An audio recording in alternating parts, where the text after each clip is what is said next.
Hello friends, स्वागत है आपका हमारे अपने channel mind and machine reviews में। यहाँ होती है सिर्फ काम की बातें। तो चलिए शुरू करते हैं। चलिए आज बात करते हैं एक ऐसी किताब की जो जिंदगी की छोटी छोटी लेकिन बहुत गहरी सच्चाइयों को हमारे सामने रखती है। किताब का नाम है माई लिटिल एपिफनीज और इसे लिखा है आयशा चौधरी ने। तो एक सवाल से शुरू करते हैं, है ना? जरा सोचिए, एक ऐसी जिंदगी के बारे में जहां हर एक सांस लेना एक जंग जीतने जैसा हो। बस इसी गहरे और असली एहसास के इर्द गिर्द इस किताब की पूरी दुनिया बुनी गई है। और ये किताब लिखी है एक ऐसी लड़की ने जिसकी उम्र थी सिर्फ 18 साल।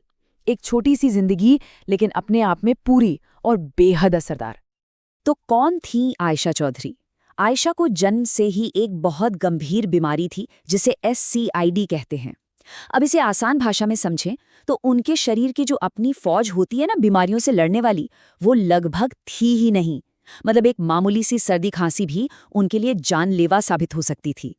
लेकिन कमाल की बात यह है कि आयशा की पहचान उनकी बीमारी से नहीं बनी।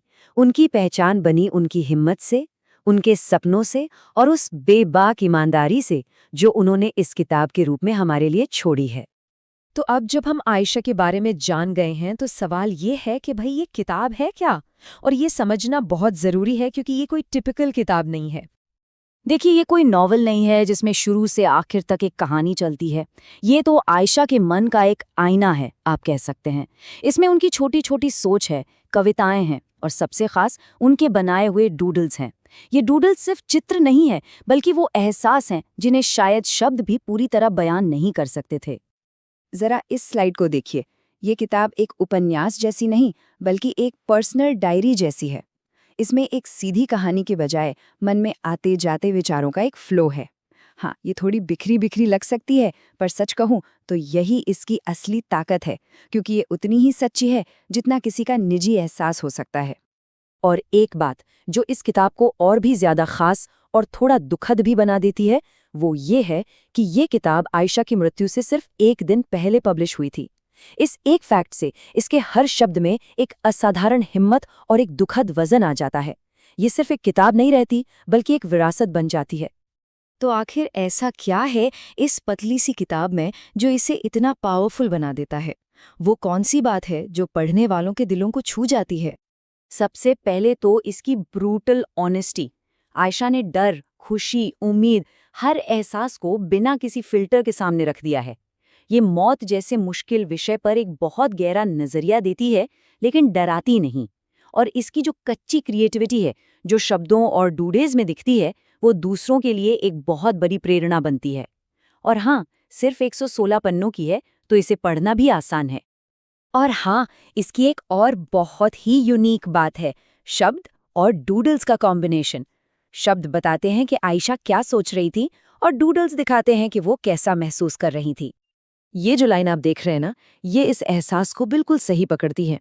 उनके स्केच और उनकी लिखाई मिलकर उनके मन की एक ऐसी तस्वीर बनाते हैं जो कभी उलझी हुई है, कभी उम्मीद से भरी, कभी डरी हुई, लेकिन हर हाल में जिंदा दिली से लबरेज। ये इस किताब को एक बहुत ही अनोखा विजुअल एक्सपीरियंस बनाता है। लेकिन देखिए, हर किताब सबके लिए नहीं होती, है ना? और ईमानदारी से कहूँ तो माई लिटिल एपिफनीज के कुछ ऐसे पहलू हैं जो शायद हर किसी को पसंद ना आए। क्योंकि इसकी बनावट एक डायरी जैसी है, तो हो सकता है कुछ पढ़ने वालों को ये थोड़ी बिखरी हुई लगे। ये सिर्फ मुश्किलों को दिखाती है, उनका कोई बना बनाया समाधान नहीं देती, क्योंकि असल जिंदगी भी तो अक्सर ऐसी ही होती है। और हाँ, इसके टॉपिक्स काफ़ी हैवी हैं, तो इमोशनली ये किताब थका सकती है। तो सवाल उठता है कि ये किताब किसे पढ़नी चाहिए?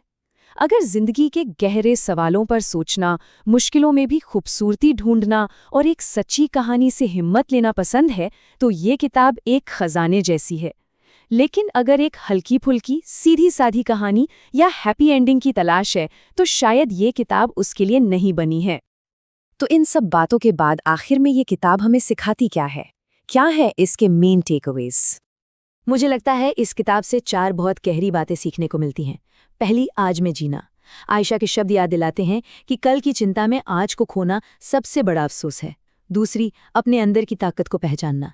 तीसरी, अपने दर्द को चुपचाप सहने के बजाय उसे आवाज देना। और चौथी, और शायद सबसे जरूरी, छोटी छोटी खुशियों को सहेजना, क्योंकि जब भविष्य का कुछ पता ना हो तो यही पल सबसे बड़ी दौलत होते हैं।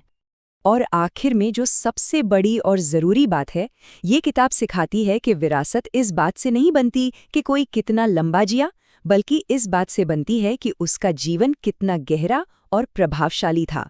और आयशा की 18 साल की जिंदगी खुद इसका सबसे बड़ा सबूत है।